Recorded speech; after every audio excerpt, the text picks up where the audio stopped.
is an Unspoiled Network podcast. This is Unspoiled, covering Justified, Season 6, Episode 9, Burned. In this episode, Wynn Duffy was the fucking rat. And Mikey looks like his greatest hero was caught. What is it that Tim says? Fucking the neighbor lady? Welcome to Unspoiled. On this lonely road, trying to make it home, doing it by my lonesome, pissed off with no son. I'm fighting for my soul, God, get at you, boy. You try to vote, God, fall back, I go hard. On this lonely road, trying to make it home, doing it by my lonesome, pissed off with no son. I knew it was you, Fredo. You broke my heart. You broke my heart! Welcome to the show, everyone. I'm Natasha. And I am Alan. I have seen all of Justified. I haven't seen any of it. Well, I've seen all of it no up until longer now. True. You've seen 95% I've seen almost all of it. Yeah, so this episode was that packed quite a surprise. And honestly, the way that they reveal it is so kind of... It's almost a footnote.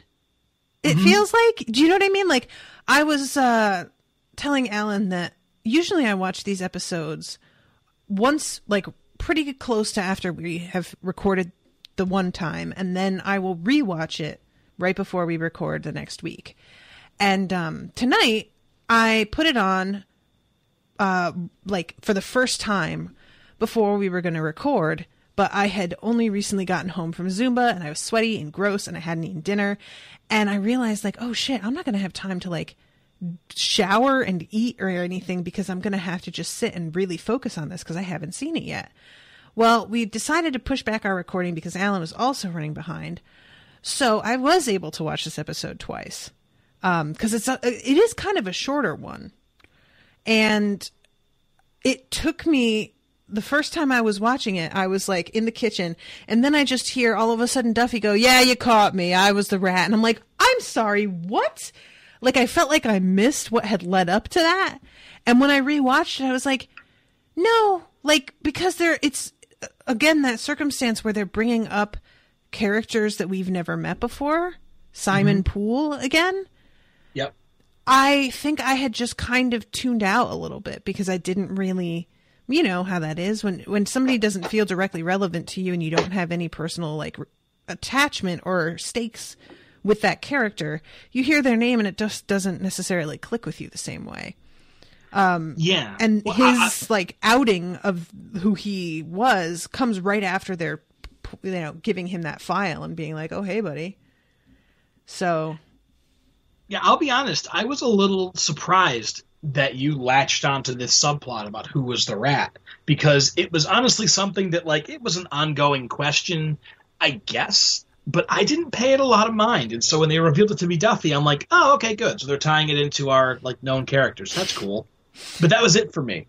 And so when you zeroed right in on it and you kept making guesses about who it was going to be, I'm like, wow, she's way more invested in this than I was. Yeah, well, you know why? It's because I really am interested in Catherine. So yeah. I'm invested in it because she's invested in it. And that's fair. I'm really... especially after this episode where she just is cold as ice, I really am legit afraid for whoever it turns out it was, because she is not going to fuck around. Yeah. So, yeah, So how do you feel about it being Duffy? I mean, on the one hand, I felt like Mikey for like a second, and I was just like, I'm just so disappointed in you. And on the other hand, I was like, God damn, you are good. I didn't think of it for a second. Yeah, there was a thing in the episode or two ago where she mentions, when Duffy's talking about, not Simon Poole, but the guy who actually is suspected to have carried out the murder of Grady. And she goes, he worked for you. And he goes, well, yeah, but really he worked for Grady. Really he worked for Avery because I worked for Avery. Right. Like, she does point the finger for just a moment, and he very expertly deflects it. Oh, he sure does. And, like, yeah. I think a lot of the reason why it didn't occur to me that it was him is because it's just hard to know how involved everybody was with one another. Sure. You know what I mean? Like, it just kind of, it's hard to keep a hold of which pies people's fingers were in and how much they really trusted each other in the first place, where I just didn't know that he was in a position where he could be the rat, really. Okay. You know?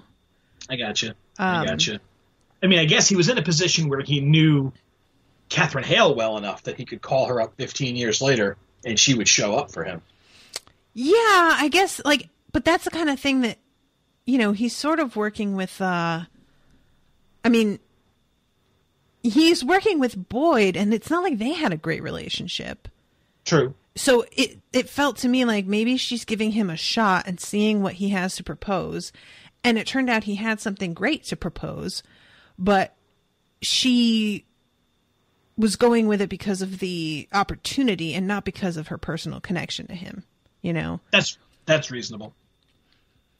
So anyway, yeah, it caught me quite by surprise. I was very impressed by that being so blindsided by it that it hadn't even entered my head that was him. And I'm also worried now because, like I said, I really like Wynn Duffy and I don't want anything bad to happen to him. And if Catherine finds out, bad things are going to happen to him because that's just how she rolls, yo. And I'm not even mad at her about it. So, yeah. Yeah, but that's just one of a couple of big things that happened in this episode. So why don't we dive into it? Let's do it.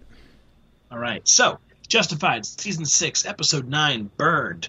This was written by Dave Andren, Leonard Chang, and Jenny DeArmond. Dave Andren, this is his 16th of 17 episodes. Jenny DeArmond, this is her only writer credit, but she was a script coordinator for a while during the final couple of years of the show. And then Leonard Chang, this is his 5th of 5, and he's done a bunch of other big ones. He did the Hatchet Tour back in Season 4. That's where we learn who Drew Thompson is. Okay. And Peace of Mind, which I believe is where we had the standoff in the old high school. Okay. He wrote Wrong Roads, which is Raylan last season with like the older, drunken FBI version of Raylan. Yeah, right. And he wrote Sounding earlier this season, which was the last episode with Constable Bob. Okay, yeah. So he seems very big on lots of like tension-filled episodes. Evidently. And this was directed by Don Kurt, and this is his 4th of 4 episodes. He previously did When the Guns Come Out, which is where we first really meet Ellen May in the Oxy Clinic. We meet Delroy the Pimp. Raylan has the fight in the moving Oxy, like the little Oxy trailer. Wow. Okay. Yeah. That was so good. Yeah. I really like that one. He also directed Money Trap in Season 4. That was the second episode with Jody, the black guy from the beginning of Season 4. He has like his weird filmmaker buddy. Yeah. Jody was fucking scary, man. But that's also the episode where Boyd and Ava go to the sex party. Yeah. Oh, there's so much that happens in this show that I forgot. Right? And he also directed Kill the Messenger, which was last season where Allison gets attacked by Danny. That's also the episode where we meet Gretchen in prison, and she cuts off Ava's hair. Right, okay. So those are all Don Kurt, and this is his final swing at Justified. So, okay. Our episode starts with Rachel, Raylan, and Art talking about Raylan's beliefs that Ava has switched sides. And they are not thrilled to hear that. Yeah, I mean, it's not great news. Not so much. They're really mad at him in this very, personal way, though. They really are, yeah. Yeah, and I feel like by now, they both know what a mistake it was to put him in this position in the first place, I think. And yeah, they do seem to be taking it awfully personally on him. Maybe because he's been a little off this season and he just took some time off to be with his family like they told him to. Right. And hi, guys. You're the one, but all right. Yeah, but they aren't thrilled with him. But they're talking about that. Raylan's a little confused about who to call chief, and it is Rachel, which is cool. That was a cute moment. Yeah. They're all then joined by David Vasquez, Assistant U.S. Attorney David Vasquez. And they talk about how progress has really stalled out on the Boyd Crowder thing. Mm-hmm. But Art thinks he might have an angle to help move everything along. And that is what brings us to Wynn Duffy's hotel suite. where Raylan and Art storm in, or wander in, or whatever, and they violate his tanning bed. Listen, I feel like I should have known the first time that we saw him and how absurdly tiny his, like, tanning thong is. And I should have known that they were just setting it up for this to be a humiliation for him later. But it is so goddamn great. Like, I love you, Duffy, but I'm sorry, your humiliation is way funnier. And that was awful, and I hated it. Oh my God. He's just like, and I like the detail too, that he's like, forget something, Mikey. So you know Mikey's not there, because otherwise how would they do this? Right. I also love his little tanning goggles. I know that, like, it's not the first time we've seen him, and I guess they're probably standard when you go tanning, but they really crack me up. Did you see Steven Seagal by any chance on the news talking about? He was interviewed by a British news station. It just kind of went viral around, talking about the U.S. football players all, like, either not standing or kneeling or linking arms or whatever. And they had on Steven Seagal to talk about it, of all people. And okay. he looks ridiculous. I'm going to steal a joke from somebody else, but he looks like he has turned into a villain from a Steven Seagal movie. And he is wearing these tiny little sunglasses that look like Duffy's tanning goggles. It's absurd. He is a ridiculous man. Always has been, but now it's really, really apparent. I think that somebody shared a picture, and I didn't realize that he was in the news. But yeah, his glasses were teeny tiny, and I was just like, what's happening there? And I think that I thought it was photoshopped. Yeah, I wish it was photoshopped, because he looks absurd these days. He really does. All due respect to Mr. Seagal. But he also moved to Russia and became a Russian citizen because he was I guess he was sick of living in the U.S. despite his love for the flag, and he's talking about how he's risked his own life for the flag, which I don't understand at all, because he's an action movie star. He does, although I guess he has said on several occasions he's taught martial arts to the CIA. There's no one who will substantiate that, but that sounds like the ramblings of a lunatic. Like, I think that's fair. Yeah, I'm not buying that one, sonny boy. That's fair. So anyway, sorry, I was just watching it and I saw the glasses and went like, oh wow, that just anyway. No, that's fair. So yeah, Duffy gets lightly tortured in his tanning bed, and when he calms down. Get it? Because there's light. Get it? Did you get it, guys? Exactly my intention. But once he calms down, they give him these U.S. attorney files that reveal that he was the snitch who ratted out Grady Hale. And in fear for his life, Duffy is basically extorted into helping them again with their case against Boyd. Mm-hmm. That takes us to our opening credits. We come back, and Duffy and Mikey are alone, and they're arguing about Duffy's being a snitch. And Mikey is, like you said, he's so disappointed in Dad. And he has a code, and this is not a part of his code.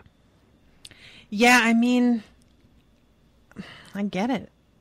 I think that Duffy is exactly right in that they would turn on them in a second if they needed to. I don't think that he's wrong about that. So really, I think that Duffy's being the smarter one, but I understand and appreciate and respect Mike's position on this. Yeah, I mean, I imagine he's still young enough that he believes in the romance of the outlaw life and the honor among thieves and whatever. Right. He has no argument to anything Duffy said, because that's 1,000% true. They would sell him out, both of them out, in a second if it got them out of trouble. Yeah. Yeah, so. And when he says, because Mikey's like, I don't want to turn on my own people. And Duffy's like, your own people? Who's your people? You mean them? And I'm like, yeah, like, he makes a good point. They really aren't. Not really. Right. I mean, he suggested going to play tennis with Catherine, and she looked at him like she had just stepped on a cockroach by accident and was just truly disgusted by what she saw on the bottom of her shoe. Yeah. So, yeah, it's not really a priority for her what the fuck happens to Mikey. But there's something about the fact that he still doesn't want to do it despite knowing how shitty she is that makes it more noble, if anything, you know? Agreed. And I'm sure he sees it that way, too.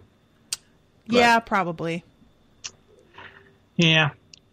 So we leave them in the middle of their argument, and we go to Avery and Catherine, who are talking in their hotel suite when there's a knock on the door, and it is Seabass, who is armed and very upset. Mm-hmm. And apparently he's had second thoughts about taking Avery's $50,000 to ignore Ty. And upon reflection, he decided that he needs way more money to compensate him for his disloyalty. This fucking dummy. Yeah. Now, I will say this. I feel like the show just wanted to tie up that loose end. Do you know what I mean? I feel like they just wanted to make sure he wasn't out there floating around with all kinds of information that the audience would be like, oh, isn't it convenient that he just went away and never came back? So in that respect, it makes sense.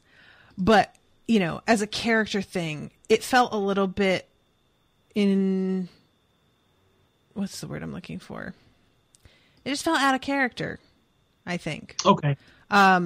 Because he was somebody who was so hesitant about doing this in the first place. And now he's going to come back and demand more money at gunpoint. Like, it just seemed... Do you know what I mean? I do. I think they spent so much time setting him up as like the destabilizing force, as like the cranky guy on the team. They didn't really ever give us an opportunity to see him as somebody who respected either of the people that they were working with. Yeah, that's fair. So at this point, for him to come back in and say, like, yeah, I can't believe you made me betray my old commanding officer, I don't 100% buy it either. The scene's great, so I'm happy to hand wave it, whatever. Right. But yeah, I side-eye it a little bit. Yeah, he decides that Catherine's engagement ring would be suitable compensation. But she counters with the offer of the diamond tennis bracelet that we saw her steal a few episodes ago, and it's in her purse, except for it's not. Yeah. So this is, again, a moment that, you know, if he were a real criminal, he would fucking know better. I'm saying that at the same time, Ty knew not to let Ava go into the drawer of her kitchen. True. But as soon as she's like, I have a bracelet, I'm like, this bitch got a gun in her purse. He is so dead. And then she doesn't even, like, I thought it was going to be that she would take the gun out from across the room and shoot him, like, from a safe distance. But what she does is walks right the fuck up to him with her hand in the purse. It was so badly done on his part. Like, oh, yeah. Even if she were, even, like, what he really should have done was get me your purse. Right. Right there, you know? Even that wouldn't have been super smart because she could have gotten her hand in there while she was bringing it over, but it would have been better. But the fact that he's, like, letting her rifle around in there and get really close to him, because by the time she shoots him, she's about 2.5, 3 feet away from him. Dude, you kind of deserved it. I think that we have seen him, in addition to just being generally cranky, he doesn't seem to have a good deal of respect for anybody who is, you know, different than he is. Mm-hmm. So, I mean, just looking, I'm rewatching the scene right now, and he has his eyes locked on Markham the entire time. He's paying her no attention whatsoever. Okay. Yeah, that makes sense. And he doesn't seem to be able to have stayed in a room for longer than 5 minutes with Choo Choo without running him down right in front of him. Yeah, true. So I think he discounts a lot about those people, and it comes up, you know, ends up biting him in the ass. So yeah, he's very, very dead. Although I was recently watching The Orville on Fox. Okay. The Seth MacFarlane Star Trek show, mm-hmm. which is weirdly good. I didn't expect it to be anything resembling watchable, and it's pretty decent. But he's on the Orville as like his second in command, and he looks like he hasn't aged a day. How weird. Okay. I've heard that's pretty good. Shockingly, I don't understand Seth MacFarlane's desire to be a TV star, nor do I understand Fox's desire to let him. Nor do I understand how they would greenlight an hour-long Seth MacFarlane comedy about Star Trek. Except it's pretty decent. So, all right, then sure, go on with your bad self. Yeah. I definitely side-eyed it when I heard about it, but I'm not a Star Trek person, so I wasn't invested in anything either way. But then I saw a couple people that were like, well, goddamn, that first episode was super good. And I was like, oh, that is the opposite of what I expected to hear. Okay, cool. Kind of like the feedback on Blade Runner so far. I'm just like, what? Yeah, exactly. Exactly. And people who have been less than enthusiastic about the new Star Trek or won't pay for CBS All Access to see the new Star Trek they're saying, like, I get my Star Trek, and it's the Orville. So, yeah it's kind of surprising, and it's got this guy in it. So if you're a big Seabass fan, go check it out. Anyway, Seabass is very dead. His brains are very much all over the walls. Yo, and okay, really quick though. She shoots him through her purse. Then she pulls that gun out, takes a wide stance, and shoots him in the head with evident pleasure. Like, she does that shit, and she's kind of like, you fucking idiot. Like, girl, I kind of love her. I really do. Yeah, and then with, again, blood and viscera and brains everywhere, she just pulls out her phone and calls in French to let them know that there's a problem in room 204. Yeah, why does she call in French? I think maybe just the juxtaposition is, interesting. Because they're not... That really, kind of bugged me. Like, they're in Kentucky. Who at the front desk fucking speaks French? Yeah, I like to believe she's calling Leon the professional. And maybe that is it, because she wouldn't call the front desk because there's brains on the wall. Yeah, not unless she owns that hotel and she has them under, which would be kind of cool. Lock and key. Yeah. But, I think it's just a play on, like, the incredible violence of the scene versus her, her socialite, like, I'm switching languages to report a problem in my own hotel room very sweetly and demurely. Right. Avery gives her a look like he's a little afraid of her. Reasonable. Yeah, not afraid isn't even it's not even the word. It's like all of a sudden he's been reminded of how dangerous she is. Yeah. I think is like, because it's not like he didn't know, but there's just this look that he gives her where he's like, oh yeah, I haven't seen that side of you in a while, but you could totally draw on a man and blow his brains out and be fine with it. Yeah. So I kind of enjoyed that moment of him re-evaluating her, and I also liked her moment of evaluating him when Seabass is like, give me her engagement ring, and he's like, that has sentimental value, so I don't think so. And she looks at him kind of like, oh yeah, she has a little smile on her face. She does. It was kind of sweet. So we leave there. There's a lot of location hopping in this episode, so I'm going to be saying a lot of meanwhile back at here. So, just strap in. I mean, if you need to put some scenes together, too, you can talk about a few in a row. That's fine. Yeah, maybe we can do that. But in the meantime, we go to the bar where Ava and Boyd are alone, and Ava's discussing everything she's revealed to Raylan to fill Boyd in on just how much Raylan knows, which is almost everything. Mm-hmm. And Duffy arrives to tell Boyd that Avery is hosting a party at the Pizza Portal, and that night, his money's being moved from the vault immediately after.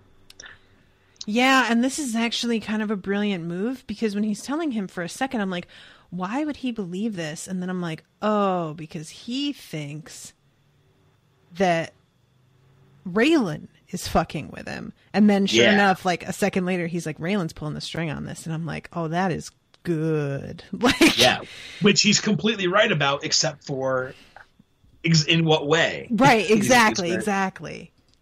So yeah, it's pretty brilliant. And that just, this is, and then when he realizes that, and he kind of puts it together with the Raylan thing, and thinks he understands what's going on, he says to Ava, "It's time to play their one-time get-out-of-jail-free card." Yeah, I mean, so, and Ava's okay with it. Yeah, what else is he gonna do? Yeah, that's it. Yeah, this is it. They're in it, and she's as committed as she could be to it, I guess. Yeah. Well. Yeah. Well. For a second. Right. Right. We then cut down to the mine shaft, and Boyd has gone to visit their dig and see what kind of progress Zachariah's been making, and to let him know that he has 2 hours instead of the 2 days that he thought he had. Yeah. What the fuck, dude? Come on. And Zachariah is not thrilled about this. He tells Boyd that it's too dangerous, and Boyd says, "No, this is the way it's got to be. We're doing this tonight. Get ready." Now, here's my question. Would Zachariah have tried to kill Boyd if Boyd hadn't been about to push this shit? Like, do you think this was his entire plan? I think I think this must have been a good part of his plan because he had a leg shackle down there. Yeah, okay. So that's a good point. Okay, that's fair. I wonder if by the time they got there, he would have had he would have had Carl go out for sandwiches or something. And so he and Boyd would have been truly alone. I imagine he would have wanted more time to really set it up. But I think this is basically the plan that he had. Okay. Or he just happens to know where to get leg shackles, quickly. Yeah. I mean, I would hope that there weren't that many just at hand around down there already. So Agreed. Agreed. So back in the motorhome, Duffy and Mikey, actually, we're not in the motorhome, but we watch Raylan and Tim meet Duffy and Mikey at the motorhome. And Duffy fills in the two of them on everything he knows. But Raylan wants more. He is demanding all the details. He wants to know what the break-in's going to look like, what kind of weapons they're going to have, what their escape route is. And Mikey is looking over everyone's shoulder at this, just looking more and more displeased. Yeah. I love Mikey's face in the background over here. He's like standing as far away from them as possible, as if that's going to somehow keep him from getting stained. It's like there's noxious fumes coming off them that he doesn't want to smell. Yeah, he really wants nothing to do with this, but what choice does he have? Everything that Duffy says, every new sentence, he rolls his eyes and looks at the sky like, I can't fucking believe this. It's like, you haven't gotten used to the idea after he was talking over here for 10 minutes, because he's still doing it towards the end. I love Mikey. He's adorable. Yeah. And, and to Mikey's, to Mikey's credit, I guess, Raylan's demand is ridiculous. That, essentially, he's, I guess, or maybe it's not ridiculous, but he is 100% okay with Duffy is not just my CI. You're going to be my CI for about 15 seconds until you get yourself killed, and I'm okay with that. Yeah, come on. It just feels like you're not doing yourself any favors when you make it clear that you really do not give a shit about somebody. Yeah. I guess it's not like he has that much to lose, because if he doesn't give a shit, they're going to die. Yeah. So I guess, but come on, it just feels unnecessary, Yeah, I feel like when you're a confidential informant, there's an implicit understanding you're going to be protected, and that we're setting you up for a long-term, a long-term plan here. And that is not what Raylan is doing with Duffy. Yeah. He really is almost disposable, and Raylan makes no secret of that. But, and as Duffy realizes it, and Raylan is pulling, he holds all the cards here. True enough. So Duffy's just got to deal with it.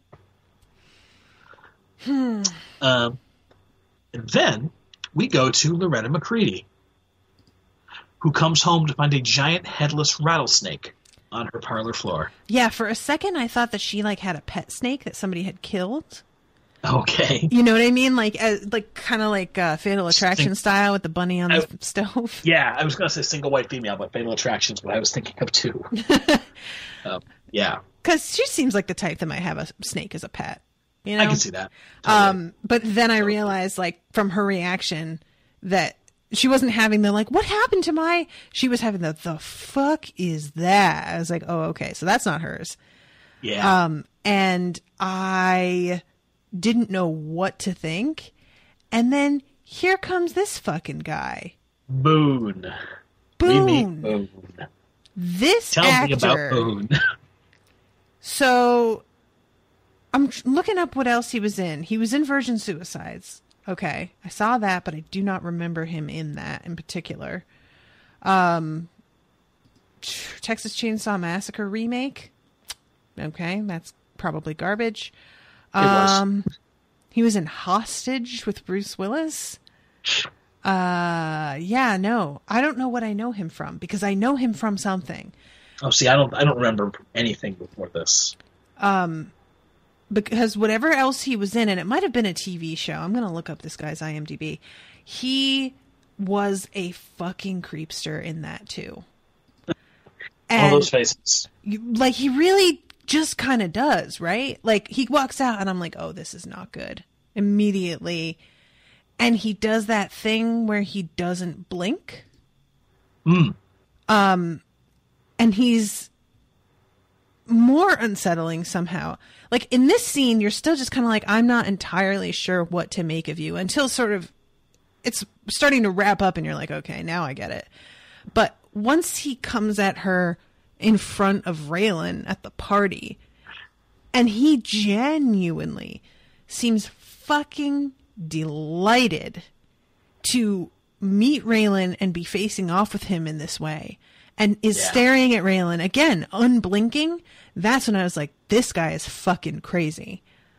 I was not pleased with this development. American Gods, low key. Oh, that's where I saw him from, and he's a creep. Yes, he is. Oh man, I didn't even make that connection. He was in Hannibal, yo. Who was he in Hannibal? Matthew Brown. He was in Mokozuke and Kaiseki. It's the second season. Was he the crazy, like, hospital guard? Maybe. Oh, who wound up in the locker room with the swimming pool? The Scrubs. I'm remembering him in Scrubs. That sounds right. Maybe that's what I'm really thinking of. Matthew Brown. Oh man, I'm like clicking on that to see now. Yeah, he's the guy who's like, oh, I totally get you, and let's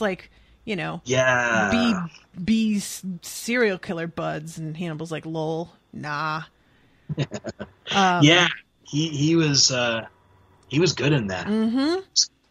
Yeah, good enough that I remember immediately that he's a friggin' like nightmare. So good job, dude.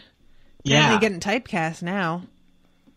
Listen, Boone is one of those guys. Again, he shows up really out of nowhere, 4 episodes from the end of the series, and immediately makes an impression. Yeah.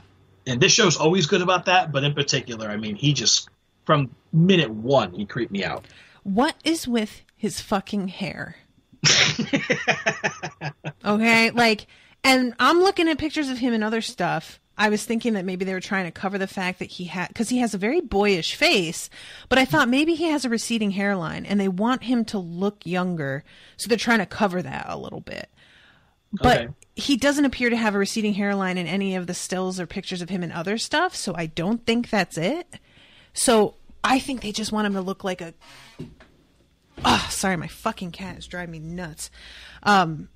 Just like a fucking hillbilly. Maybe that's all it is that they just want him to he's got that creepy vibe, but he's still also got a dash of dopiness to him, you know? Yeah.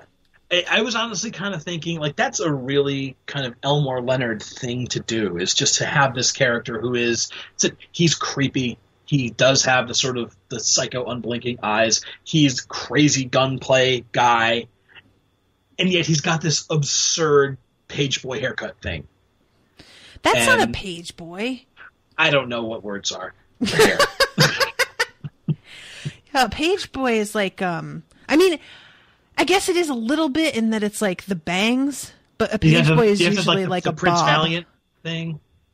I don't know who Prince Valiant is.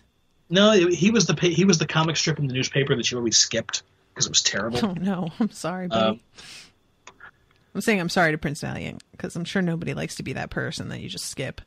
Yeah, if you look him up, you'd see the haircut, but it's kind of got the same thing. Yeah, it's got like the bangs in the front, but it's a little bit longer down past his ears. It's almost like a bowl cut, except it looks like it's been flattened out into a bowl cut, like it wasn't intended to be. But you know what? He looks like he cuts his own hair. That's what it looks like. Okay. But yeah, so yeah, when he showed up, I genuinely for a second didn't realize he was a brand new character. Oh, really? Yeah, like there's something so right about him being in this world that he just slipped right in, you know? And I was like, oh, have I met you? Like, this makes sense. So I'm looking forward to seeing what happens with him because he just seems crazy. He seems like the kind of guy that could kill Raylan. Okay. And I don't really feel like I say that about anybody. I don't know if I've heard you say that before, honestly. Yeah, like maybe quarrels, but I think the only reason I feel that way is because of his clear confidence with a handgun. Okay. That he is maybe one of the few people that seems to have the same kind of aim that Raylan does. And the fact that he carries in this fucking party shows it to Raylan and does not give any shits. Oops, sorry. See, my cat. If Raylan sees it, and even when Raylan's like, hey, you got a concealed permit for that? He's just like, so the weather outside is really nice today. He doesn't even try to answer the question. That is balls right there. Seriously? I'm just all kinds of impressed and terrified of him. That's what it is. Yeah. Well, and he comes out talking to Loretta, and it's obviously he's there to intimidate her, but he can't stop talking about the shot on that snake. Yep. And whoever killed this guy and how he blew the snake's head clean off. And regardless, whoever shot that snake is one deranged and possibly dangerous individual. If you made any enemies lately, I'd highly advise you to make peace by any and all means necessary, just so they don't send this idiot back here again. Right. What would be so funny, though, if he went and bought that snake at like a pet shop and then just bashed its head with a rock and then was like, look at the shooting, huh? Yeah. Fucking poser. There's no bullets in that gun. Did you watch The Far Side, did you read The Far Side back when it was on No. newspapers? All right. There's a Far Side cartoon of a hunter. There's a bear by a lake drinking water, and the hunter basically shoots it from behind, and then the second panel is the hunter at home by the fireplace with the bear propped up on its hind legs, growling and baring its claws. And God damn. Yeah. It's Far Side's brilliant. I miss it. So anyway, Loretta gets menaced by Boone. Boone is creepy as fuck. True. Moving on. We go to... I hit the page down button. Okay, page up button. All right. Okay, we go to Boyd, who is finishing like this final rundown for his robbery. And Ava and Earl, and making sure everyone knows exactly what they've got to do and when they've got to do it and just how they're going to pull this off. And it's going to be awesome. And then Loretta shows up, of all people, again. Yeah. I love Ava being like, you're in the wrong place. And she's like, no. Loretta handles herself this episode like a fucking champ. She does. I love her in this scene. I love the two of them, like, on an equal footing in this scene. And, she wants Boyd's distribution and protection for her pot empire, her burgeoning pot empire. And Boyd's pretty impressed with her. It's now, what have we seen of her actual empire thus far? Like, what is she? Because I feel like all we know is that she moved into this place, and there's been some rumors, but I don't feel like we've seen a lot. We haven't. So, because they keep on talking about it like she's got some shit going on, and I'm like, well, we don't know that, though. I mean, I guess we're supposed to take it as a given that she will be able to make that happen if she wants, but they talk about it like it's in place already, and I don't get that impression. I don't get that impression either. I think we've seen her dealing, in the school, or at least, we're told that she's dealing in the school. And we're not given to believe she's working for anybody, so it's apparently her own stuff. Mm-hmm. We also know, we find out at the end of episode 3, that she got Mags's money, her hidden, millions or whatever it was. Mm-hmm. So she's got all the money.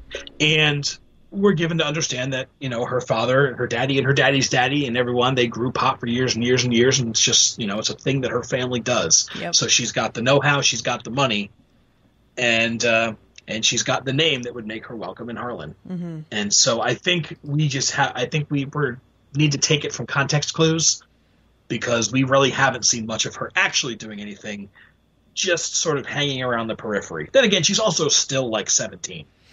Yeah, well, I think that's the thing, though, is that she is just 17, and yet everybody seems so confident in this. And that feels a little misplaced unless she's already got something going on. Yeah. I get the impression, just from, again, the fact that she was sort of the school drug dealer, that she probably has a little business of something. And I imagine the gossip saying, this is the heir apparent to Mags Bennett. So show some respect. Okay. All right. I guess I can get down with that. Yeah. But, but Boyd is impressed with her and how she handles herself and what he knows of her, to the extent that he offers to release all of the owners that he managed to scare into not selling to Markham. That's to her. Pretty enormous. Yeah. And he says that he's okay with them selling to her to keep Harlan for Harlan. Yeah, I was when he says that he's willing to do that, I was just like, well, shit. Like, that is such an enormous advantage for her that I basically felt like the battle was won at that point. And that's clearly not true, but it felt that way, Yeah. And she basically says, like, why would you do that for me? And he says, I'm a bad man, Loretta, but Avery Markham is a real bad man. Keep Harlan for Harlan. Now, my men will see that you're protected as long as you pay them handsomely for their efforts. And I thought another quote after that. Maybe not. But yeah, he gives her all that and then says, Earl will see you out the door. And she does not need him. Yeah, I love that. Again, because, she's like, I'm going to come to you for help. I don't need this shit. Yeah. You don't need to hold my hand, buddy. And she has no problem discarding Raylan. Yeah. Just no loyalty to him whatsoever. But Earl leaves with her, and she looks back at him and says, don't crowd me, boy. Oh, that was pretty good. Yeah, so she's wonderful in this scene. So after she goes, Ava comments about how fast all of this is suddenly happening. Mm-hmm. And Boyd leans over and kisses her and says, well, if you want to get nostalgic, now is the time to do it, because this is the last night that we spend in Harlan County. Keeps on fucking saying that shit. He does.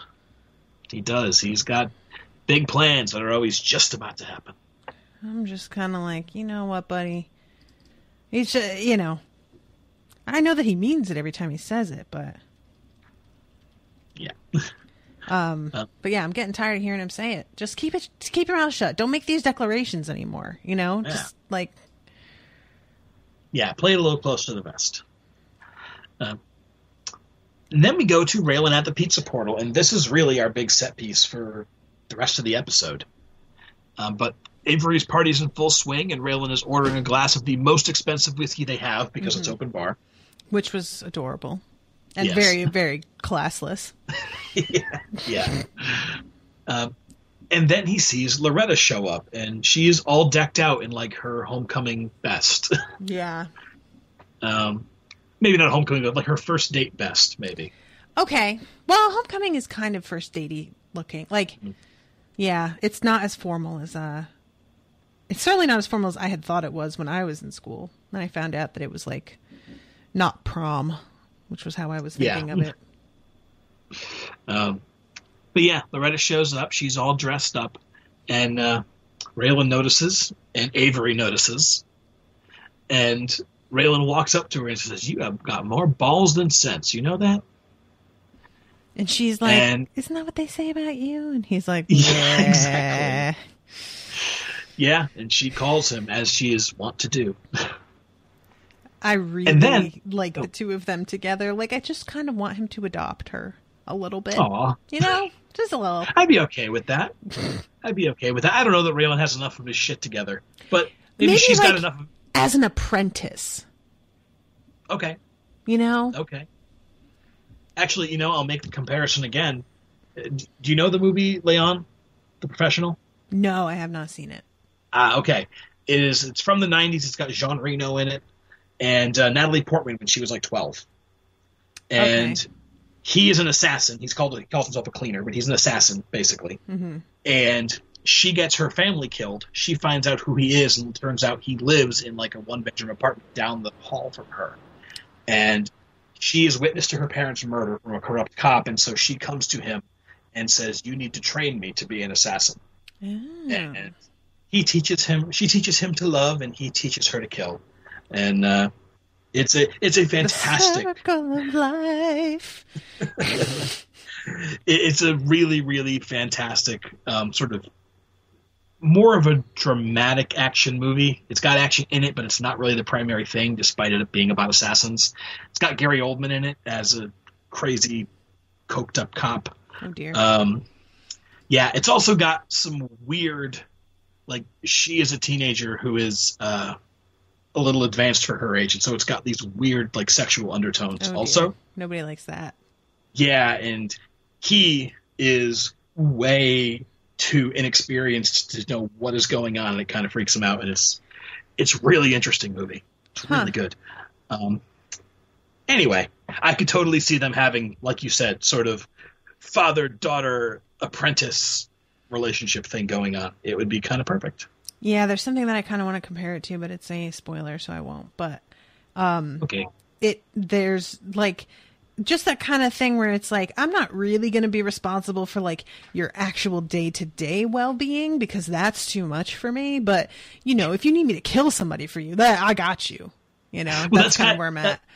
And that's kind of what I'm thinking with The Professional is like Raylan takes care of her as much as he needs to, but she has her shit more together than he does. Mm-hmm. And so she could probably actually prop him up in a way that few other people could. Yeah. So, but that doesn't seem to be what Loretta is really all that interested in. So, oh well.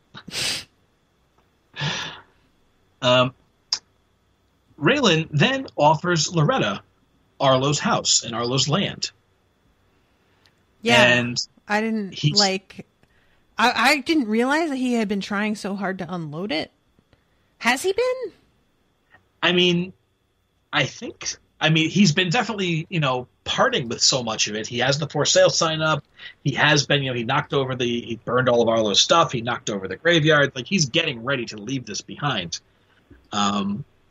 So it may just be a matter of Loretta seems like the right person because in some way she has been a little bit of a surrogate daughter for him. Okay. And of course, he has no idea what she is planning here.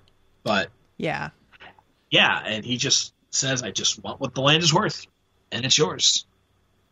And she says, "Okay, you got yourself a deal," which lasts for all of half hour. Right. Then Boone walks up. Who's she got to blame for that? Man. Yeah, right. Exactly. Exactly. And this is where Boone walks up that second time. And like you said, he is fearless and not in an impressive way. It's just in a scary way. Yeah. Although being scary is a little impressive, like in itself. Okay. I still don't think it's the impressive kind of scary. It's like he feels just so unpredictable. Yes. I'm just like, I don't know what you're going to do, buddy. Like, if he had tried to pull on Raylan there in the middle of the crowd, I really wouldn't have been that surprised. Because he just seems willing to do some shit like that, But he seems eager to do something like that, really.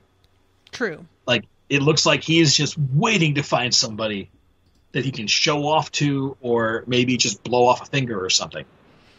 True. Yeah, that's true. Yeah. Maybe like you said, blow off a finger. I'm not picky. Yeah, and like you said, he's so excited to meet Raylan, and then even more excited when Raylan lives up to everything he's heard about him. Yeah, I just want to know if he just got involved with this thing with Avery solely to meet Raylan, because that's kind of the vibe that you get from him. Yeah, I mean that he really does feel like well, there's the Western thing of the gunslinger. Congratulations, you're the best gunslinger in town, and that means not Dark Tower gunslinger, but Old West. Right, you're the right, best, You're the best shot in town, and now everyone else who thinks they're the best shot in town is going to come looking for you. Mm-hmm. Congratulations. Yeah, it's like the Elder Wand. Right, pretty much exactly. Raylan identifies him as one of Markham's guys from Colorado, where he did something very similar to this. We learned a while back, and Boone is happy to acknowledge that. And Raylan tries to rattle him, but like you said, he's cocky as anything. Mm-hmm. And then Boyd and Ava arrive, and Earl, and that's Avery's cue to stand up and make his pitch to everybody.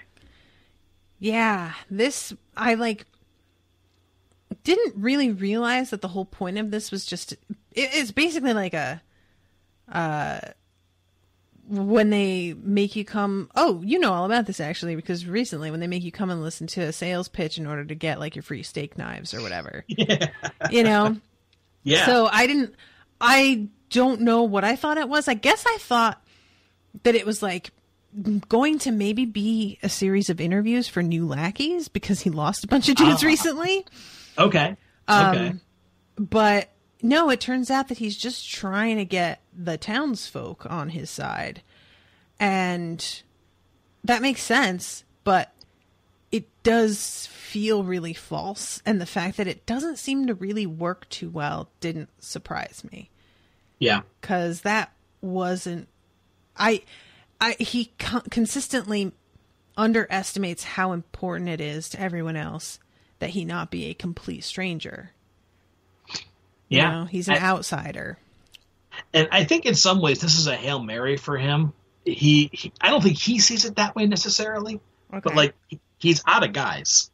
Yeah. And true. so he's really got to change tactics rather than being discreet and shadowy about it. I think, he has the idea that people know now there's someone discreet and shadowy. So let's step out of the shadows. This is Wilson Fisk halfway through the first season of Daredevil. Finally goes like, all right, yeah, it's me. Here I am. Yeah. And look at what a great guy I am and all the good things that I'm trying to do for you people. Mm-hmm. But it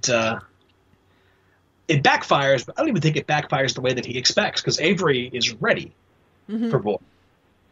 So he thinks. So he thinks. But I almost feel like he put this together so Boyd would make one of his Boyd speeches, as he has done several times throughout the show in rooms full of townsfolk. Mm-hmm. But then it goes totally awry because Loretta steps in. Well, and Loretta stepping in definitely sent it completely off the rails, but I don't think Avery was looking too good already. Boyd, he tries to I think he pulls his trump card, which is not a very impressive one, when he's just like, well, I offered the money, all you offered was threats. And sort of tries to sit back and be like, oh, what are you gonna do now? That was enough. But I just don't think it was enough. I feel like everybody knows Boyd so well at this point and trusts that, yeah, he's threatening them right now, but he's doing that so that they won't sell. And then once it's time, people are going to be able to get in with him and his people and get jobs with him. Once Avery's safely out of the way, it's not like Boyd's going to be holding this hatchet over their heads forever. So I think Avery dropped that as if it was this really dramatic, and that's just how Boyd operates until he gets in a position where he can bring people from the community in, because Lord knows he goes through them fast enough. So I don't know. I just didn't think he was in a great position anyway at the beginning of this thing. And then when she walks in, she starts off because he's like, you just offered them threats. And she's like, well, as far as I know, everybody that Boyd talked to is at least still alive. And I was like, oh. And Avery looks like he swallowed a lemon right then. Yes. He is not pleased with the direction this has suddenly gone, and there is jack shit that he can say about it because it's so obvious to everybody. Which I think his big error is that he hasn't been subtle. So there's no way for him to deflect or act like this isn't his doing. Everybody fucking knows because you wanted to make sure they knew. You know? I guess part of what I wonder about him, and I don't know that I thought about it specifically until now, but I wonder if none of that had happened. Let's say Boyd got a flat tire and Loretta had homework, and they couldn't come to this. What would have happened if this speech kept going? Because I guess my vague impression was that this was the beginning of a speech that was going to build and build and build until he was able to win people over, even though we really have not seen evidence of that so far this season. Right. But if that wasn't the intent of his speech, and the intent of his speech was to tell people, this is the way it is, get used to it. Mm-hmm. And I wonder if that was what he wanted to accomplish with that. But I don't know. I guess I'm guessing no, but he just keeps underestimating like the arguments of other people, so he kind of got backed into a corner. Yeah, and and I think when I was watching this before, I think I sort of ate up what Duffy told Boyd earlier in the episode. I think I saw this party as a distraction so he could move money, even though that's not what he's doing. Oh man, Duffy got you. Apparently, yeah. But but that would make this make sense to me. You distract everybody over here while I'm giving you my speech, which is kind of crappy, but at least keeping everyone's attention. And therefore, that way my lackeys can move my money out the back door. Right. At the same time. But that isn't what's going on. So that means he really did want to make a speech that had an impact, but I don't know what his intended result was going to be, other than to try to attract Boyd and have him shoot down Boyd. But like you said, he doesn't do a fantastic job of it. Yeah, I think that, if we go with the theory that what Ava's uncle did had been planned from the beginning, that he took this job with Boyd knowing full well that he was going to try and kill the guy and that was his only goal, I feel like both he and Raylan made the same mistake in thinking that it always, with you Hicks, just comes down to money. And it's very clearly not really true, but it gets boiled down to that in so many people's minds. Yeah. And it's much more of a tribal mentality than that. And they just don't understand that. So not only is his argument not convincing, but at one point, doesn't Loretta point to Catherine and be like, "Does she look like Harlan to you?" She calls her his city mouseette. I loved. That is pretty cold and not inaccurate. Yeah. This bitch just said she doesn't want to have to eat pizza. I don't even know what to think about a human being that just says, I'll come as long as you don't make me eat fucking pizza. Bitch. What is... part of me almost was like, do I need to give up on you, Catherine? Don't make me do this, but if you keep pushing me, I might have to do this. So, yeah, I think having Catherine by his side on top of his argument was not a smart move for him. And he introduces her and is like, "My lovely lady," and nobody claps or even looks at her. It's a little embarrassing. Yeah.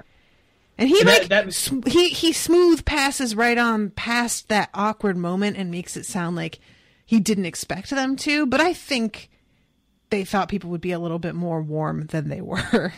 That's true. And you're right with his insistence that she shows up and his, in the fact that he has to point her out and look at me, I'm practically a family man kind of thing. I guess that really does speak more to his intentions with that speech than anything else. I think you're right that he wanted to win them over and he just didn't do a very good job. I think they could have sat back and probably would have let him he could have crashed and burned if they hadn't interceded. Yeah, I feel like. Yeah. The more we talk about it, the more I think you're right. Interesting. Everybody was just like, "I'm just here for the pizza and the fucking expensive free whiskey. Thank you very much." Absolutely. Yeah, that's exactly why everybody's here. Yeah. Huh. But anyway, it doesn't go that way. Instead, Loretta gets to take center stage. And like you said, fucking kills it. Yeah, she calls out all the people who have disappeared or died. She reminds everybody that she's Walt McCready's daughter. She's, she talks about how she's Harlan through and through. She wants to turn Harlan back to the people instead of turning them off their land. She wants to use their land to grow, but she wants to keep them on their land so they can farm it. They can take part of this. Fucking very persuasive. Yeah. And Avery tries to derail her, asking who her partner is, and she's ready for him. Mm-hmm. The only other soul who cares as much about this place as I do, Boyd Crowder. He set himself up real bad on that one. Which is also weird because Boyd has been ready to jet from Harlan back and forth for, half of the season so far. But whatever. Yeah. And, I mean, this is what I'm talking about, man. He keeps on being like, this is the last night we're gonna, and then he just throws down with people like it's nothing. Yeah. Oh, yeah, I know I said I was done with this place and didn't want its fucking dust on my boots for another second, but I'm just probably going to go into business with this fucking teenager here, I guess. Well, it sounds ridiculous when you say it like that. So yeah, she gives a rousing speech that Mags would be proud of, and the people are totally with her. Yeah, I had been really kind of on the fence about Loretta. Yeah. Because when she first gets introduced, she just feels so competent to a point that seems unnatural and kind of like Juno-ish. Okay. And, Juno is a fun movie in that it's got a really cutting script and everything, but it's not real. You are constantly aware these kids would not talk this way. So yeah. I have moments of that with Loretta, but it's not as bad anymore now that she's aged up just a little bit. It's kind of made a big difference to me. It's been a couple of years since the whole thing started off with that fucking creepster that tries to abduct her. Yep. Now she's got another fucking creepster being like, you look mighty good in that dress. I'm like, oh, you need to fucking... Yeah. Oh, he's so creepy! Anyway. But yeah, I'm much more on Team Loretta now than I was. It's never like I didn't like the concept of her character, but it just always felt like it just didn't quite ring true to me. And now it's ringing slightly more true. And also I think I've gotten the handle on the tone of this show being a little bit more over the top. And so I'm willing to go with it more than I was initially. Because we meet her in season 2 and it was just, I wasn't quite sure in season 2 what this show's vibe was when it came to villains and, caricatures and whatever. And sometimes they go pretty hard on that. So now she doesn't seem quite as over the top as she did in comparison to some of the people that we've met since then. That's fair. Yeah, it's, I don't know. I've always enjoyed her character, but I also, I love Joss Whedon dialogue, Aaron Sorkin dialogue. I live for a lot of that stuff, so I'm completely okay with my TV characters talking like people who never existed. So, yeah, we cut away, though, to later. And the party's in full swing, and Boyd is, getting clapped on the back by people and shaking hands and so on and so forth. And he's able to get Loretta alone and said, what did you just do? Yeah. And yeah, he is not thrilled about this development, and he applauds the spirit, but she needs to be a little more subtle in her approach. But she throws basically his own words right back at him. So we can't leave Harlan to the likes of Avery Markham. Yeah, I mean, you said he's a bad man. What are you gonna do? Yeah, I'm 100% behind this. Yep. So, Boyd then, he makes excuses to Ava and Earl, and he wants to go back down into the mine. We go to Loretta talking to Raylan, who is displeased, as she puts it. I'm sorry to everybody, because I think I knocked my mic pretty hard right there, and they probably all hate me, but this goddamn cat, I swear to God. Oh, I'm sorry. Okay, so where are we right now? All right, so we're at the party. Boyd has left. Loretta's talking to Raylan, who is displeased with her. Right. And, yeah. Okay. Yeah. Yeah, he says that you aligned yourself with a man who's about to get himself arrested or killed. You'd best hope you're not standing next to him when that happens. You know, I mean, the business that she's in, when is that not a fucking risk, though? You know? I don't think he's happy about that either. I mean, he's not, but like, when he told her to get protection, how did he think that was going to pan out? It was inevitably going to be somebody who was dangerous and probably had a history of lots of murder already. Mm. You know? Oh, and just came in and rescued me and got the cat. That's what all that commotion was of her meowing because he picked her up like a heartless cretin. Hi, Owen. So, yeah, he's not thrilled, but I think, honestly, he hoped that she might go to him. I don't think he expected it, but I think maybe he hoped. How would that work, though?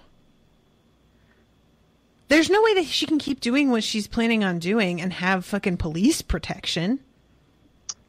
No, but... What would that even look like? I imagine that would involve her abandoning her plan entirely. Yeah, come on, he has to know it's not going to happen. And I didn't say police protection, I said Raylan protection. I mean, yeah, like, when has she ever cowed to anybody with this, though? I just, he's just living in a dream world if that's what he thought was going to happen. Come on. Like I said, I don't think he expected it, but I think he hoped. All right. And she does also confirm with him that his deal with her for his dad's land is off the table now. Yeah, I mean, no fucking shit. Yeah. She's over here like, hey, I'm throwing him with Boyd Crowder very publicly in front of everybody. Also, I'm probably growing weed on it. Yeah. And they're all talking about this like it's legal already. Hi, it's not, right, guys. Also true. Also very true. And then from across the room, Catherine and Avery are sort of consulting, and something needs to be done about this girl. And Avery then goes to Boone and says to find out if this girl has any kin. And if she ends up with any of this property, I want to know where it's going. I mean... Which gets left hanging. I feel like he's just so, like, single-minded. He needs to find another way to work with these people or do something.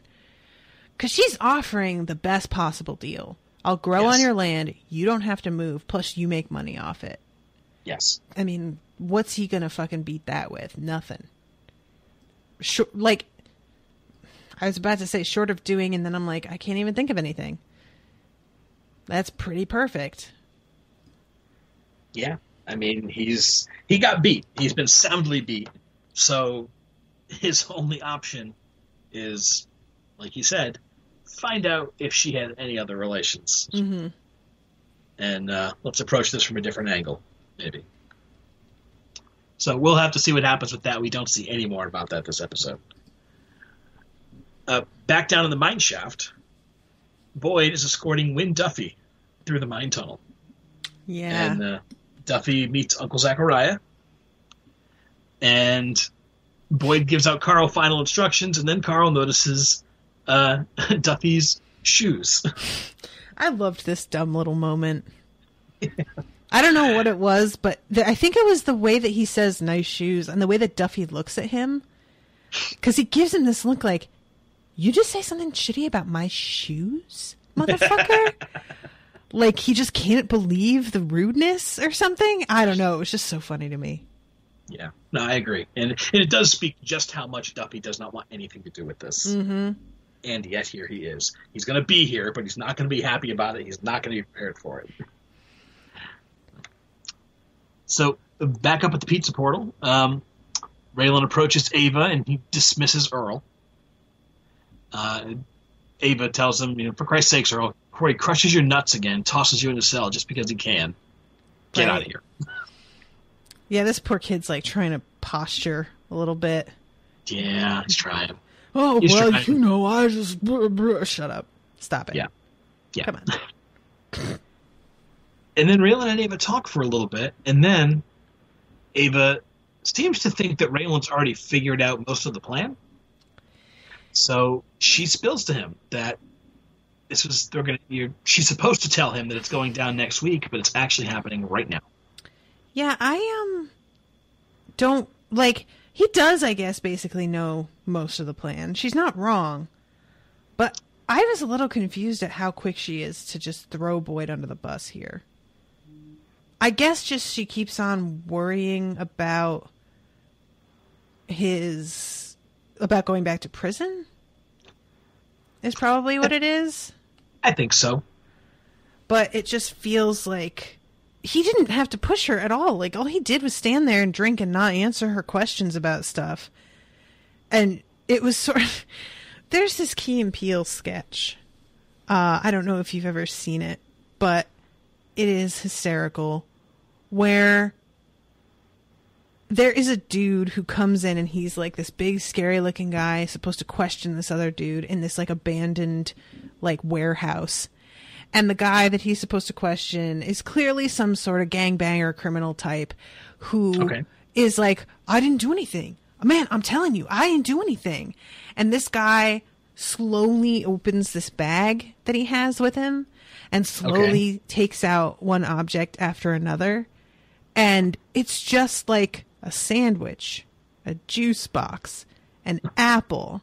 But this guy is so paranoid that he's been found out that he starts assigning like nefarious intent to the sandwich and the juice box and stuff. And he's like, oh my God, what are you going to do with that juice box, man? No, I told you, I don't know anything.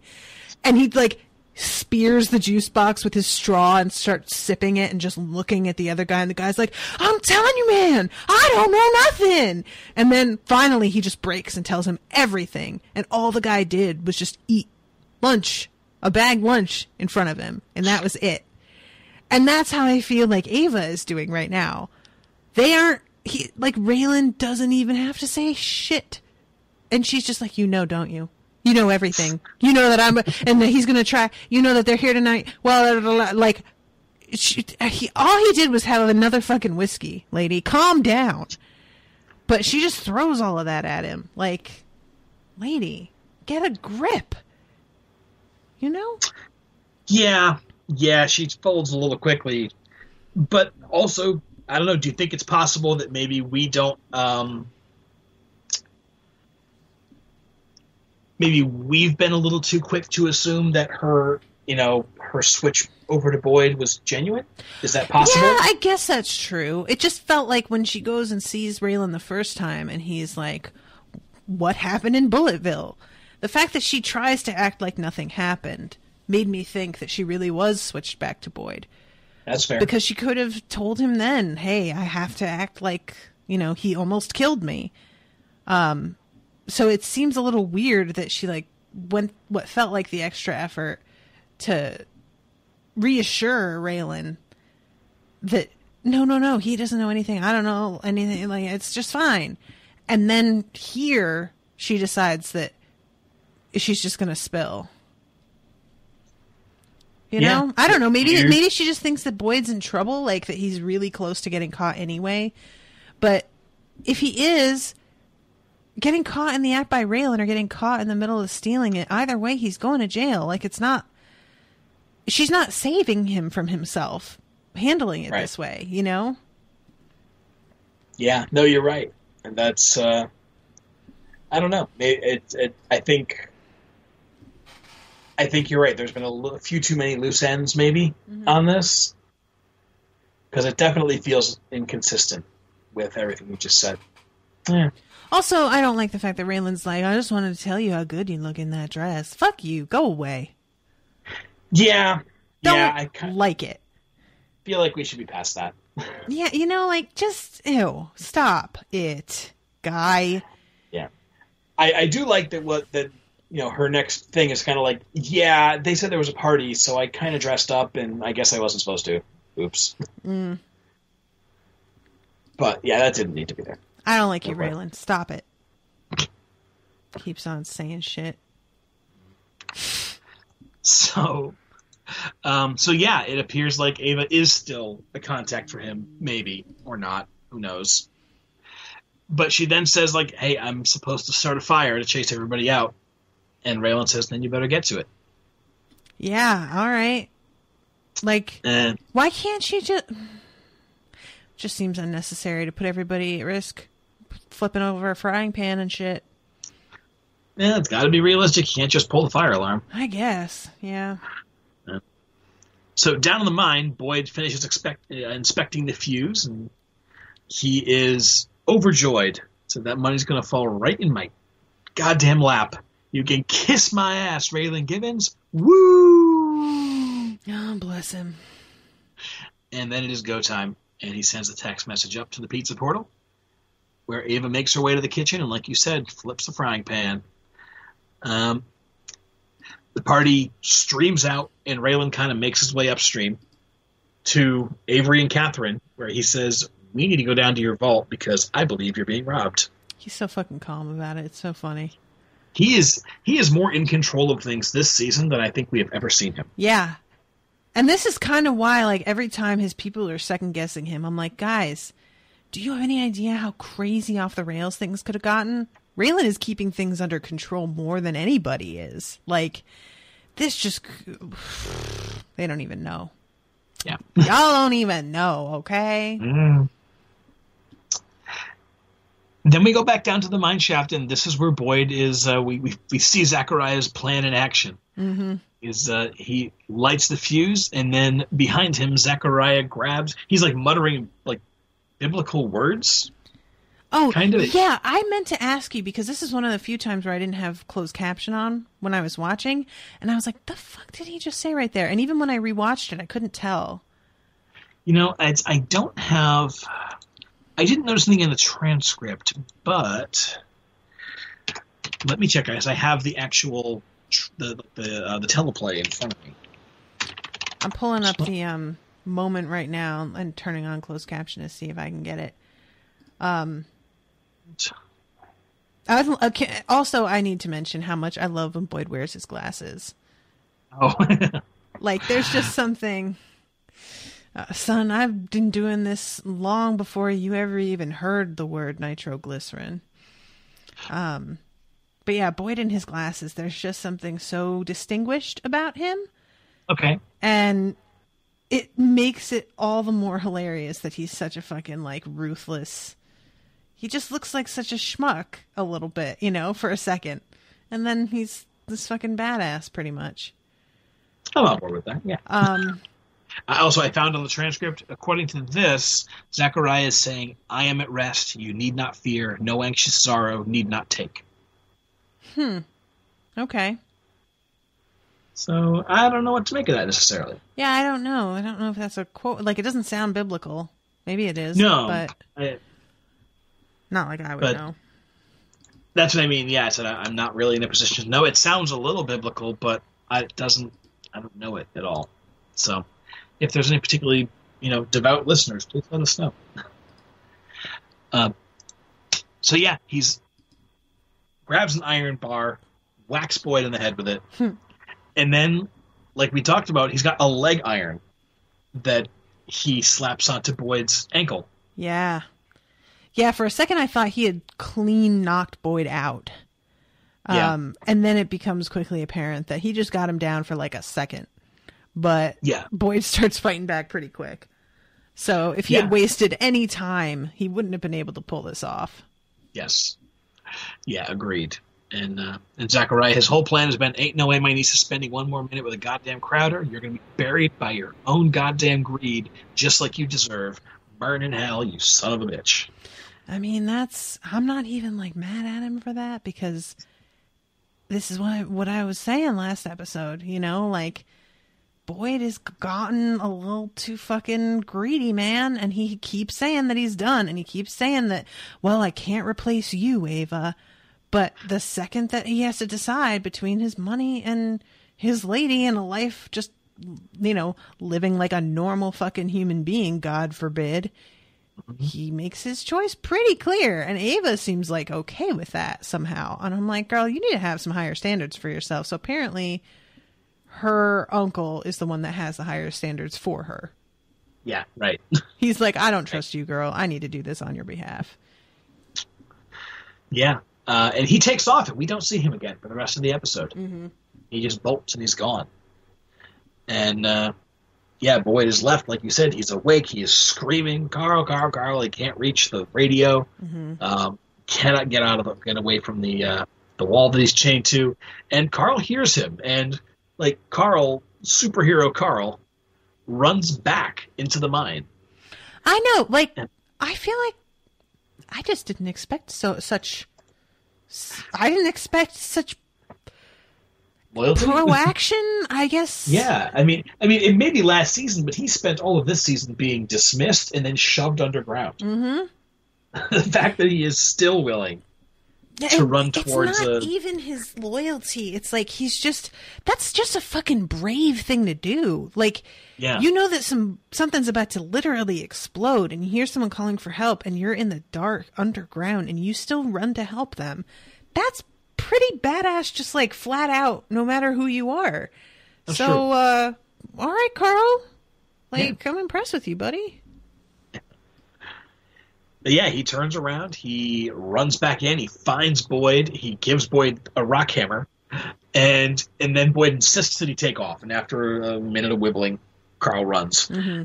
And then Boyd, he frantically, pounds away at the chain. With seconds to go, he frees himself, and then he does an action movie dash away from the fiery blast, and appears to jump out of the way of a fireball that goes shooting down the tunnel.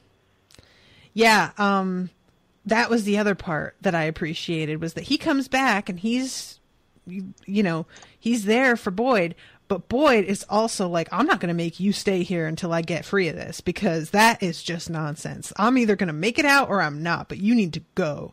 Yeah. I was like, all right, Boyd, thank you for that too. Right.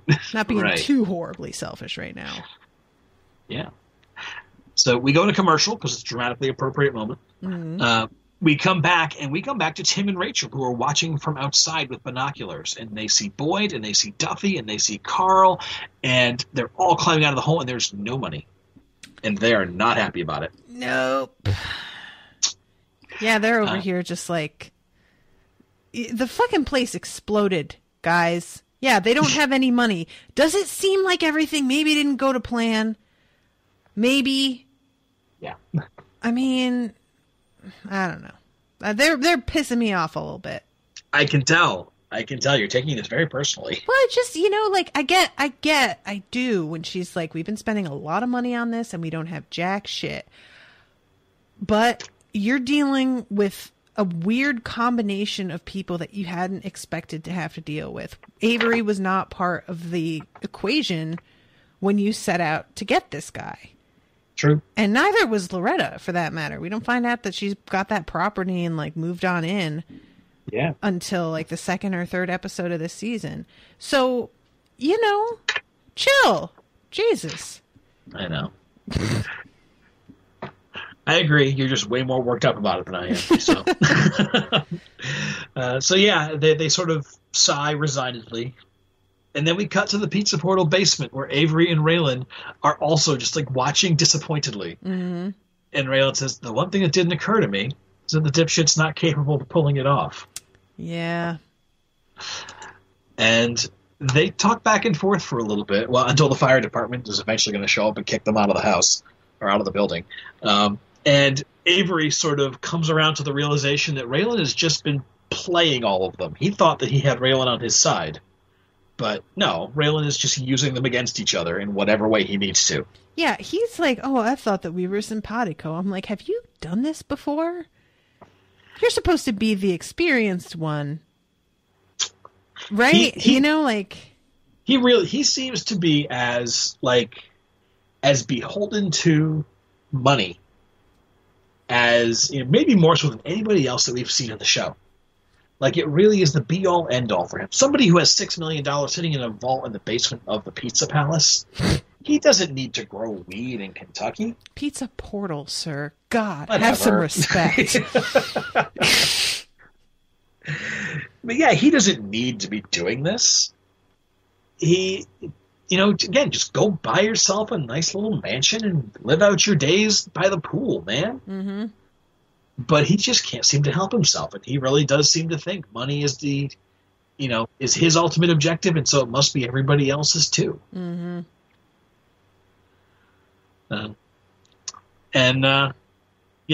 Eventually, once Avery kind of reaches that conclusion and Raylan does not dispute it, he just closes the vault door and says he's going to head off to find his fiancée. Yeah, and he, like, Raylan's like, oh, don't take it personally. I'm just doing what I need to do. And he's like, yeah, well, that's what I'm also going to do. Yeah. And I'm just like, well, what does that look like? I feel like that doesn't bode well for Loretta, is what I feel like. Because the way that he said it, there was just something about it, that I'm just like, what is it that you just have to do, though, Yeah, I mean, Sam Elliott characters don't tend to portray desperation, but I think this is about as desperate as a Sam Elliott character gets. Right. So, yeah, who knows? And then we go back to Boyd's empty bar. It's just Ava and Earl, and Boyd holding his head, and he forces Earl out the door, like, physically. Mm-hmm.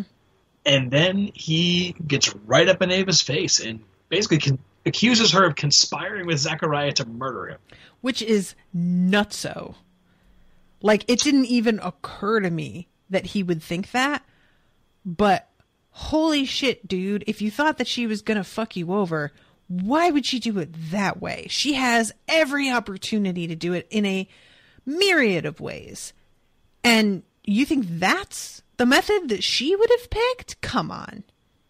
It's a wild kind of conclusion to jump to, because he came to Zachariah knowing the last time he saw him, he swore he was going to kill him.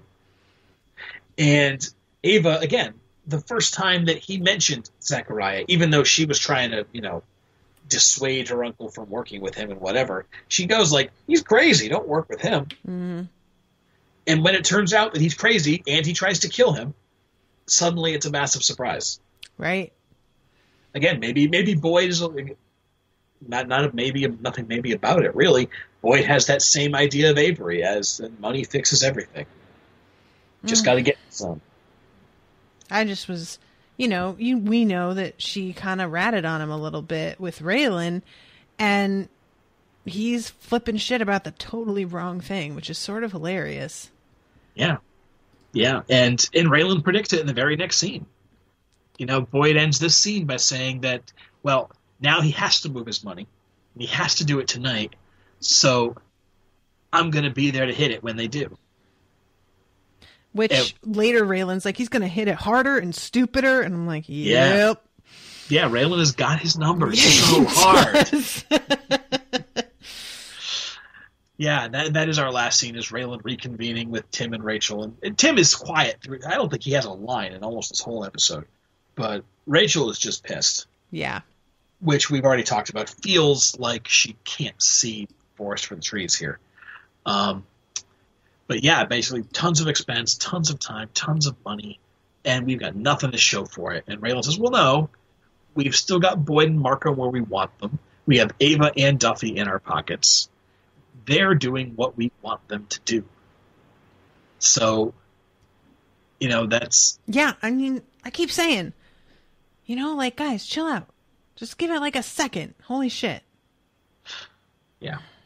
And the episode ends kind of oddly, because it ends with Rachel just grousing about, I think there was a time when I wanted this job. Right. Girl, get over it. Sorry, I think there was a time when I was actually excited about having the big office. Mm-hmm. That's what she said. But yeah, and that's where we end our episode, with her saying that and Raylan just sort of sighing to himself. And yeah, again, they're weirdly disconnected from what's actually happening in this whole thing. Yeah, I feel like they keep on expecting, I don't know. I mean, there was an explosion. I just don't know how much more. Okay, so maybe they came out without money. They were down and blowing up things without permits, I'm sure. Isn't that something?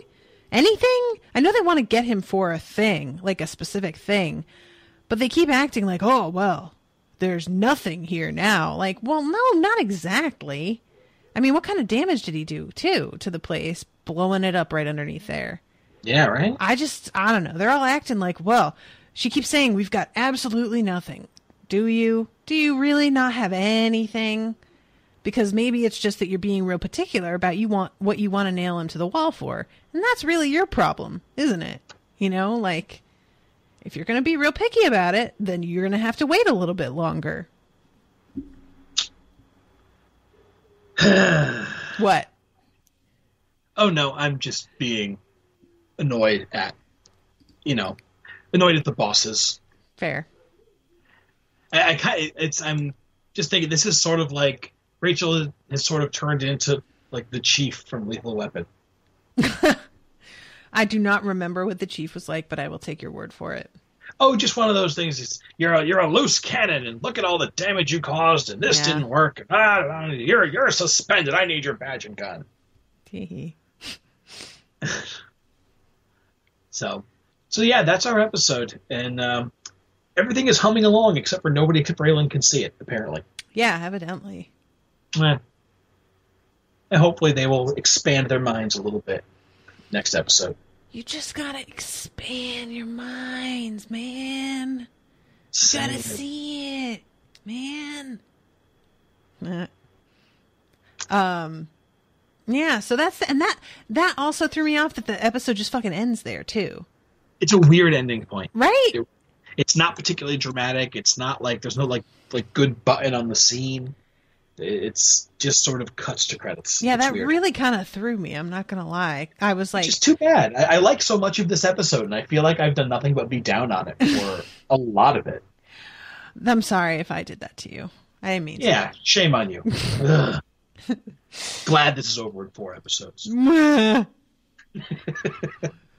yeah, like, I don't know. It was just a really abrupt, like, because she's like, to think I was excited about wanting the big office, and I'm like, haha, and then it feels like the scene's ending, and I looked at my phone, and then all of a sudden, boom, boom, boom, and I'm like, wait, what? Like, I just thought that was transitioning into another scene, and I think it's a combo of where it ended and also it was a shorter episode than usual. That's what I was just going to say. I didn't really notice it until you said something at the top of this episode, but yeah, it's like a 40-minute episode. Yeah, because when I was able to watch it twice, I was just like, oh, shit, okay. So, go big. Which worked out quite well, since I had thought I would only be able to watch it once. I still got to watch it twice. That's how dedicated I am. I just watched it once and then turned right around and started that motherfucker again. Yeah, I was really shocked when you said you got to watch it twice. Yeah. I take my job seriously. Yeah. Use it more. All right. Well, I wanted to really quickly say thanks to everybody who potentially, if you are listening to this, you might not, or you might listen to the Harry Potter show, and you might not, or you might have donated to the GoFundMe for the trip that Rashawn and I are planning to Orlando in November. And if you are a donor, thank you so much. We reached our goal a few days ago, and someone suggested that I up the goal because right now the trip, me and Owen and Rashawn are all planning on sharing a room to save money. And somebody was like, why don't you raise the goal with the, intent of getting Rashawn her own room, which Rashawn is somebody, if you know her at all, you know that she likes her privacy and her solitude. And she lives with her husband in a 1-bedroom in Philly, a small 1-bedroom. She doesn't get a lot of alone time. So when somebody suggested that, I was like, that is a brilliant idea, because it would be super nice for her to have a vacation that really does feel like a vacation where she could just chill by herself and like have some breathing room. So I raised the goal again. We have 2 whole months until the trip. So I am very confident that my unbelievably generous listeners can make this happen. And I just really, again, thank you everybody who donated so far. She and I recorded the 2nd episode of the Harry Potter movie reviews, which is our reward episode that we send to everybody who donates. And if you already donated, you got the Dropbox link to the folder that those episodes will be in. So the 2nd episode was loaded into that folder a couple days ago. And check it out and listen to it. And the 3rd one will be going up in like a month or so. So yeah, thank you all. Hope you're enjoying the little rewards show, and y'all are amazing. And I just can't believe how fast we keep meeting these goals. It's just ridiculous. I was so happy for you guys when I saw that you met the $3,000 goal. That was crazy to me. Right? I was just like, and people are just donating. Like somebody, the donation that got us to goal was somebody who saw, oh, you're $120 shy. Here's $120. God, like, I want to be that person. I'm just like, right? How amazing would that be to be able to do that?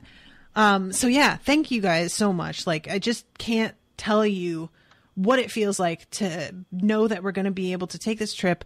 We get to fly on an aeroplane like grown-ups, thanks to one of my listeners getting us the tickets. We get to... And which is great for them, because they like pleasure spiked with pain, so it works. I hate you so much.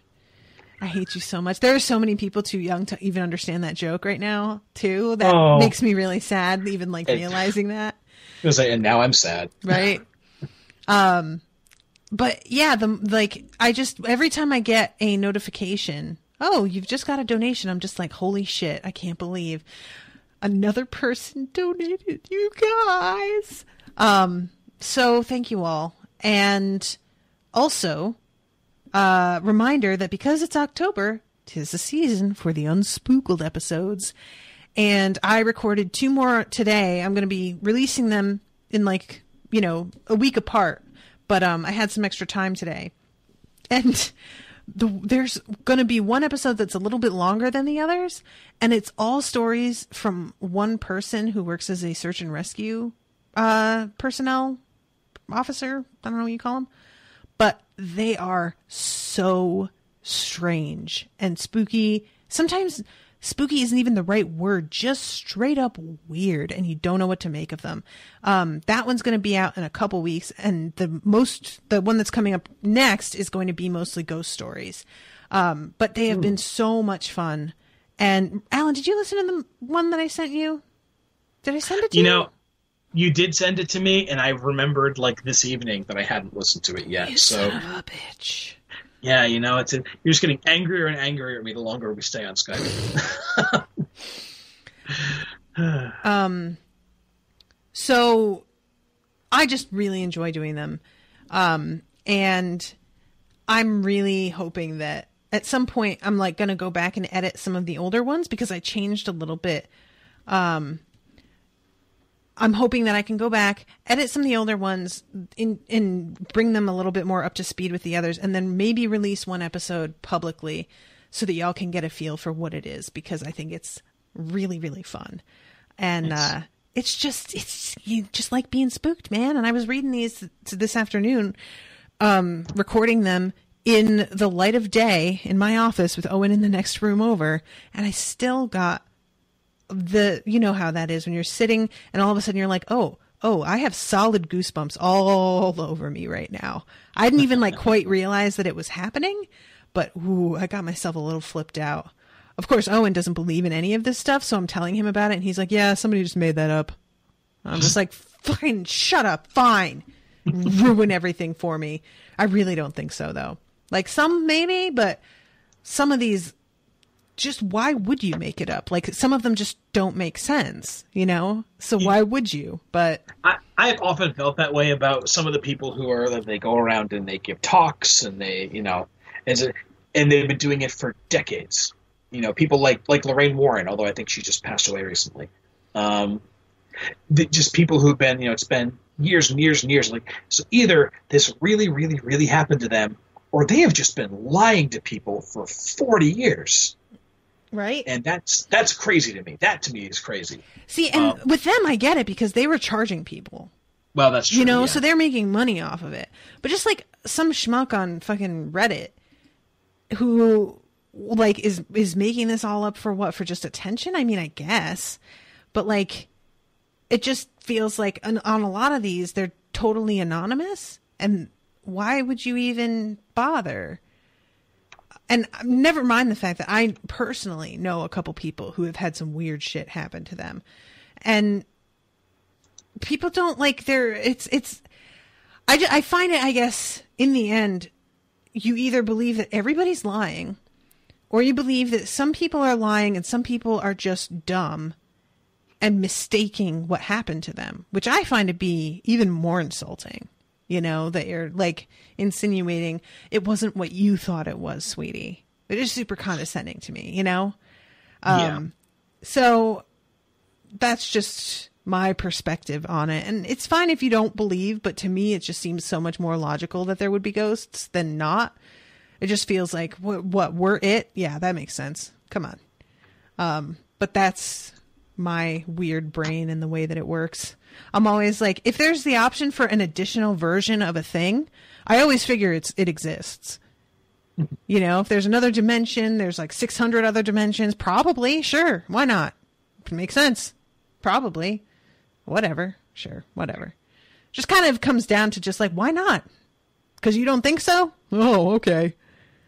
I'm sure that makes a difference. So, ghost stories are fun. You should listen to them. You should become a patron because you get access to them no matter what you pledge. So do that. Patreon.com/unspoiled. And you know where to find us. Facebook.com/unspoiledpod. Twitter @unspoiledshow. Instagram @unspoiledpodcast. I'm on Instagram @theglamourjunkie. And I'm on Twitter @NatashaWriting. Take it away, Alan. All right.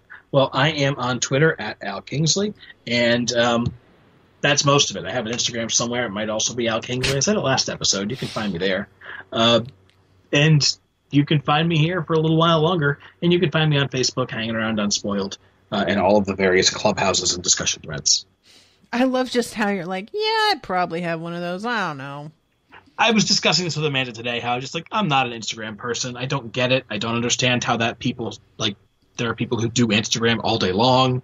I don't understand. I just don't get it. Yeah, Instagram is one of those that I like. When I go on it, I'm always like, oh, there's so much pretty stuff here. And it's hardly any politics that I follow. Why don't I come here more often? But I never think like, oh, let me go scroll on Instagram for like an hour the way that I do on Facebook.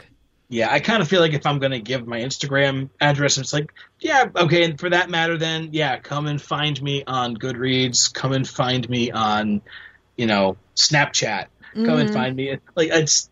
Yeah, okay, I have them. I've also got the Vine app still installed. It doesn't mean you should try to track me down. Do you use Snapchat? I use Snapchat with Amanda only. Okay, gotcha. So, yeah, we just send each other ridiculous pictures. And that's the sum total of it. I think I have one or two other people who will occasionally send me things, just coworkers and friends and stuff. But, again, another one of those things that I understand why it's fun for 10 seconds. I don't understand how people seem to live on it. Yeah, I have a friend who uses Snapchat all the time. Like, she uses it with her boyfriend more than they text each other. They snap all day. And I found that fucking app to be infuriating. And I, downloaded it. I tried to use it for, 2 days, and I was like, I can't fucking do this. And I just deleted it. I couldn't do it. And I know that it'd probably be really good for my brand. If I had an unspoiled Snapchat, it'd probably be, but I just can't even understand it half the time. I'm old. I'm too old. That's what it is. Yeah, it definitely took some getting used to. It's fun. They have cool filters. I guess Facebook and everything, they all have filters now, but for OG, filter picture taker. So. Right. So yeah, that's really, I'm on Twitter and I'm on Facebook, and I'm here on your podcatcher of choice. All right. So come find me. Yay. Yay. All right, everybody. Well, thank you so much for listening. Thank you, Alan, for being here this evening. We love you dearly, you wonderful listeners, you special, fabulous people. You're so great. Oh, God. And we will see you next week with a new episode. Bye. Toodaloo, motherfuckers. On this lonely road, trying to make it home, doing it while my lonesome pissed off with no son. I'm fighting for my soul. God, get at you, boy. You try to go God, fall back. I go hard on this lonely road, trying to make it home, doing it while my lonesome pissed off with no son. I see them long, hard times to come. My life is ill, son, prepared to kill, son. A paradox of pain, baby, it's real, son. Lonely traveler, ain't trying to value you, but if you're feeling tough, dog, I walk up all challenges. Ain't got no family. That was an Unspoiled Network podcast.